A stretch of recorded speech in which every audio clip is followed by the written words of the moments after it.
Hello friends, कैसे हैं आप सभी। मेरा नाम शौर्य यादव और मैं आप सभी का स्वागत करता हूं आसान लर्निंग प्लेटफॉर्म पर। तो first of all happy new year to you all. नया साल आ रहा है, सबको नए साल की हार्दिक शुभकामनाएं। तो इस कोर्स में हम ऑब्जेक्ट ओरिएंटेड प्रोग्रामिंग के बारे में पढ़ने जा रहे हैं। और सबसे पहले हम स्टार्ट करेंगे यूजिंग सी प्लस प्लस। पहले हम थोड़ा सा ऑब्जेक्ट ओरिएंटेड प्रोग्रामिंग का आइडिया लेंगे और उसके बाद सी प्लस प्लस को जानेंगे ये क्या होता है। तो चलिए स्टार्ट करते हैं ऑब्जेक्ट ओरिएंटेड प्रोग्रामिंग से पहले, क्योंकि सी प्लस प्लस से पहले ऑब्जेक्ट ओरिएंटेड प्रोग्रामिंग का ओवरव्यू लेना बेसिक्स नीड हो जाती है। तो object oriented programming is a way of writing code that focuses on real life object. तो ऑब्जेक्ट ओरिएंटेड प्रोग्रामिंग एक तरीका है प्रोग्रामिंग करने का। तो ये ऑब्जेक्ट ओरिएंटेड प्रोग्रामिंग एक तरीका है प्रोग्रामिंग करने का जो कि टोटली फोकस करता है रियल लाइफ ऑब्जेक्ट्स को प्रोग्राम में इनहेरिट करना यूजिंग क्लासेस। अभी आपके सामने ये वर्ड आ रहे होंगे, इनहेरिट, क्लासेस, ऑब्जेक्ट्स। ये सर क्या होता है? तो ये बेसिकली कुछ नहीं है। आपको थोड़े टाइम बाद, आप जैसे जैसे आगे बढ़ते जाएंगे, आपके ये सारे बेसिक्स भी क्लियर हो जाएंगे। और अभी भी वैसे भी हम ऑब्जेक्ट ओरिएंटेड प्रोग्रामिंग का थोड़ा सा ओवरव्यू ले रहे हैं। आगे वाले लेक्चर्स में इसको इन डेप्थ में भी जानेंगे। तो आगे बढ़ते हैं हम सी प्लस प्लस की ओर। तो सी प्लस प्लस सबसे पहली बात एक बेसिक सी प्रोग्रामिंग लैंग्वेज है। प्रोग्रामिंग लैंग्वेज क्या होता है? जो प्रोग्राम डेवलप करने में इस्तेमाल हुई की जाती है। तो C plus plus is a high level general purpose object oriented programming language. इसका क्या मतलब है? हाई लेवल का मतलब है जब भी आप सी प्लस प्लस का कोई भी प्रोग्राम देखते हो तो आपको ऐसा लगता है कि कोई इंग्लिश का पैराग्राफ चल रहा है। ये देखने में इतनी सिंपल लगती है, इसलिए इसको हाई लेवल बोल देते हैं। जनरल पर्पस का मतलब होता है कि ये ऑपरेटिंग सिस्टम जैसे कि विंडोज और लाइनक्स को डेवलप करने में भी इस्तेमाल होती है। ऑब्जेक्ट ओरिएंटेड प्रोग्रामिंग मैंने आपको ऊपर आइडिया दे ही दिया कि ऑब्जेक्ट्स को इनहेरिट करते हैं हम यूजिंग क्लासेस। तो इसके जो फादर थे वो थे पिचार्ड स्टोस्ट्रॉप, सॉरी फॉर रॉन्ग प्रोनाउंसिएशन। और इसकी डेट ऑफ बर्थ थी 1980।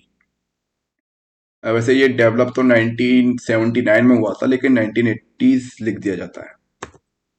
तो इसके कुछ पर्पसेस थे, बेसिकली क्यों डेवलप की गई है। तो सबसे पहली बात तो प्रोग्रामिंग लैंग्वेज है, डेवलप करी गई, प्रोग्राम डेवलप करने के लिए ही करी गई होगी। तो तो स्टूडेंट्स, पहले ना हमारे पास एक और लैंग्वेज थी सी प्लस प्लस से पहले, जो कि अभी भी है, अभी भी इस्तेमाल होती है, जो थी लैंग्वेज सी। तो जो सी प्लस प्लस थी उसमें सी लैंग्वेज के ही एक तरह से सी लेवल का अपडेटेड वर्जन, एक डेवलप्ड, एक बेहतर वर्जन ऑफ सी लैंग्वेज, जो कि है हमारा सी प्लस प्लस। सी लैंग्वेज में जो फीचर्स नहीं थे वो हमारे सी प्लस प्लस में आ गए।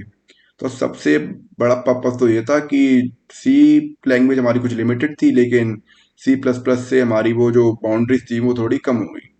और या पर्पस, दूसरा पर्पस ये हो गया कि डिफरेंट प्रोग्रामिंग स्टाइल्स को सपोर्ट करती थी।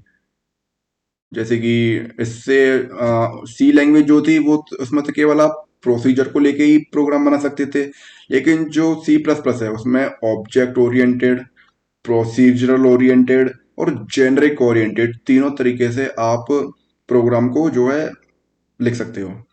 और इंश्योर करती थी कि आप हमारे जो लैंग्वेज है वो केवल एक प्लेटफॉर्म तक ही सीमित न रह जाए।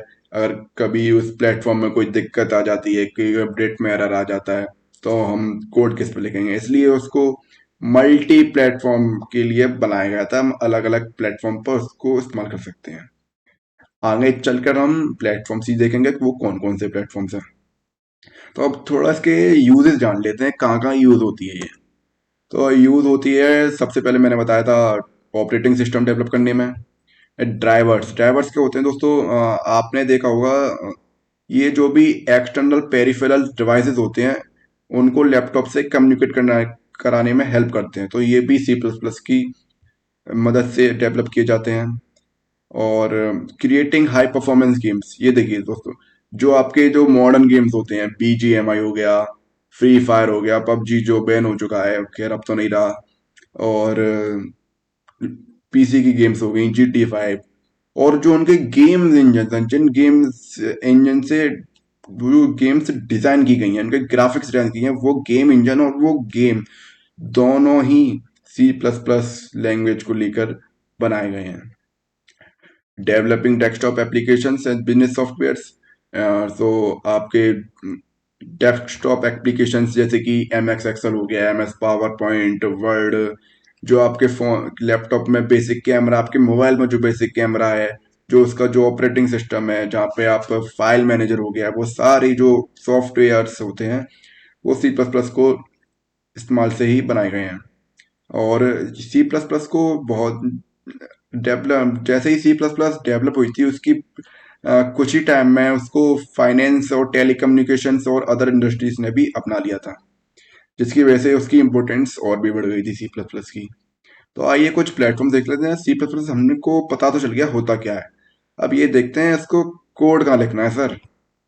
तो हम कोड लिख सकते हैं इन प्लेटफॉर्म से। ये देखिए आपके सामने आ चुका है। पहला platform VS Code, Turbo C++, Dev C++। इनके अलावा भी कई प्लेटफॉर्म होते हैं, जैसे कि नोटपैड। आप नोटपैड पर भी लिख सकते हैं, लेकिन नोटपैड मैं बोलूँगा बहुत ही ज़्यादा कॉम्प्लेक्स होता हो जाता है फॉर द बिगिनर्स। अगर आप ओल्ड यूज़र हैं तो आप नोटपैड के साथ भी जा सकते हैं। अब आपको लग रहा होगा सर हमको किस में से इस पे से कोड करना चाहिए, तो मैं आपको रिकमेंड करूंगा VS Code। For the beginners के लिए VS Code is a best platform. अगर आप कोई भी सेंटेंस लिखते हो उसको ऑटो फुलफिल कर देता है ये, तो इसलिए मैं VS Code ही बिगनर्स के लिए रिकमेंड करूंगा। और आगे आने वाली वीडियो में मैं आपको VS Code इंस्टॉल करना भी सिखाऊंगा, क्योंकि टर्बो C++ और डेव C++ का इंस्टॉलेशन बहुत ही आसान है। बस आपको डायरेक्ट डाउनलोड करना है और इंस्टॉल कर देना है, आपका ये दोनों प्लेटफॉर्म चल जाएंगे। लेकिन जो VS Code है उसकी थोड़ी इंस्टॉलेशन कॉम्प्लेक्स है। उसके लिए अगली वीडियो VS Code के ऊपर ही होगी। उसके बाद से हम C++ का अपना कोर्स स्टार्ट कर देंगे। तो thank you to you all. ये था मेरा आज का लेक्चर। अगर आपको वीडियो अच्छी लगी हो तो लाइक कर देना। That's it my friend.